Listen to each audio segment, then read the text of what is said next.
Well, today we have another substantial beast of a radio. Welcome to the Hacker Sovereign 2. This was made in mid-60s, probably about the same age as the GECs that we were looking at a few months ago, whatever.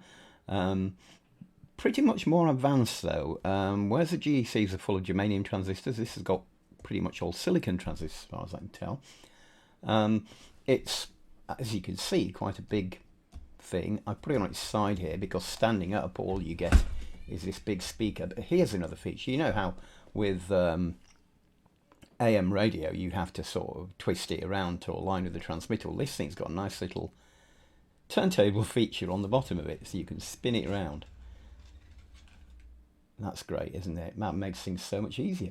On the back of it, let's spin it around the right way. On the back of it, you can see somebody's fitted in these two sockets. Now that doesn't look exactly as neat as it could be, but it's probably functional. Now this is the other thing I'm going to show you. If I pull the back off this, there's no fixings or anything. You just pull it down like that, and that's it. You get access to the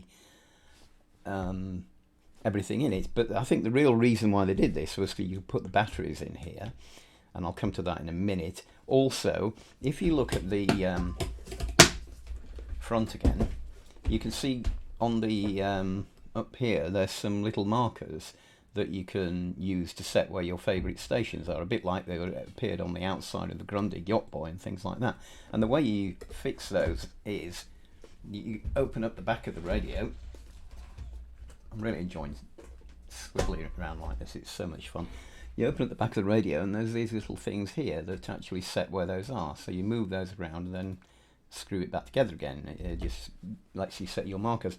Another thing you might notice about the FM band on this is how far up it goes. Or more accurately, how far up it doesn't go. It only goes up to 101 megahertz. So if you were hoping to listen to classic FM or in this area Heart 103, well, as our American cousins say, you will be SOL on that one because it don't go that far. Now I wonder if it's possible to make a modification, see if we can extend it a little bit and make it go a few more megs. Because quite honestly, there's not much here at the bottom of that. I mean, radio 2 here starts at 90, so in this area I don't really have a lot of use for anything down here. So if I could get another couple of megahertz at the top end somehow, that would be good. Maybe that's something we'll look at. I don't know how complicated that will be. Now, looking again at these sockets on the back, one of them is a straightforward 3.5mm socket that's come off the audio, and it's literally come off the audio because it's not connected at the moment. The other one is connected up to power. So what's happened is people have removed, it would have run off two PP9 batteries, so it's 18 volt supply, straightforward 18 volt supply, not a thing with a split and a tapping in the middle. So you can see here it's just, you can just use 18 volts on it. But yeah, and then taking it to a socket here, and presumably they would have had an 18 volt supply plugged into the back of it. And now because of that, the person I got it from said, I haven't tested it, I don't know whether it works or not because I have no way of supplying it.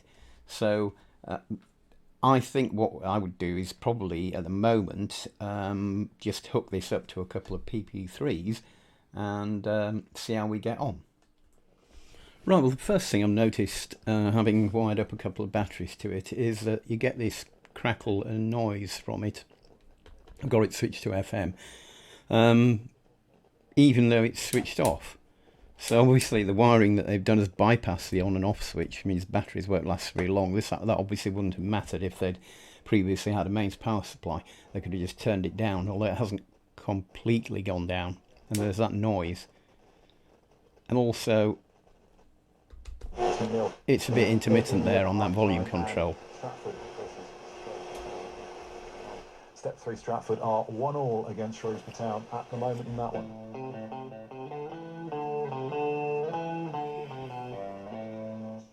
On the other hand, it does work on FM. We do get some sound, so that's something. And if it's just a matter of cleaning up that pot and rewiring it, that will be good.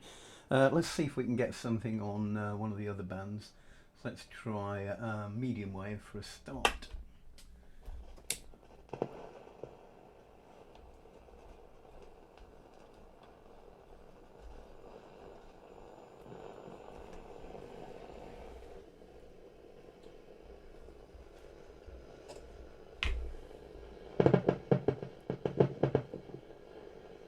Well, I don't get much signal, and there's a lot of noise there.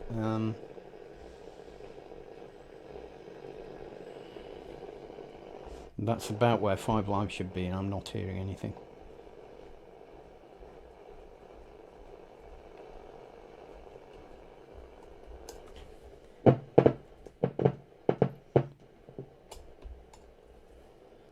So yeah, not much going on there on medium wave. Let's try long wave.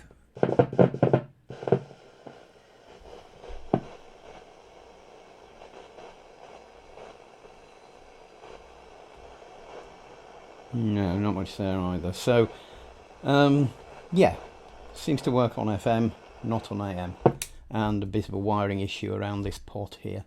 So, a few things to do with it, but there's some life there. It's not a complete write-off, so that's good. So let's get on with it. Right, well, there's a bit of a rage against the dying of the light in the previous video, aren't there? The nights are drawing in now.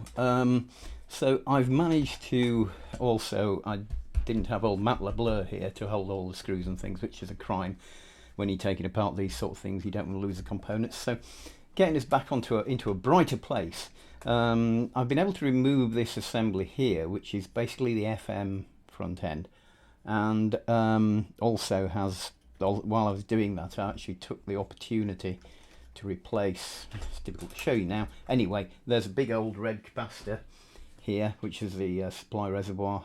Looks a bit ancient. Replaced that with a new one while I was here, and then I got a better idea, being able to look at this switch as to what is actually happening. So there are the switch terminals, and I think this pink wire and this other red wire here came off the other side of it. That red wire there is just is a gram input and doesn't go there at all.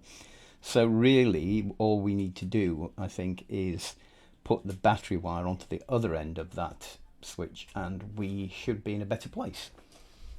Right, so now I've basically taken a new large portion of wire here and put that on the other side of the switch, tidied up that bit with the pink and the red wires going together on one side of it, fed the battery into this side, and taken the ground from this one, which is also a ground plane thing on the other side, another black wire coming into here.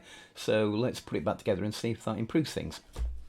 Right, well, that's all back together now, and the on and off switch works, as you can hear. Also, we are actually getting quite reasonable reception for in here on medium wave. Stretching header away by Dawson, comes out to 4 nows. There's a nutmeg by 4 nows on Manet. He'll have enjoyed that. Yeah, so that seems to be working okay. As we know, FM was working. We had that working before. Just put that there.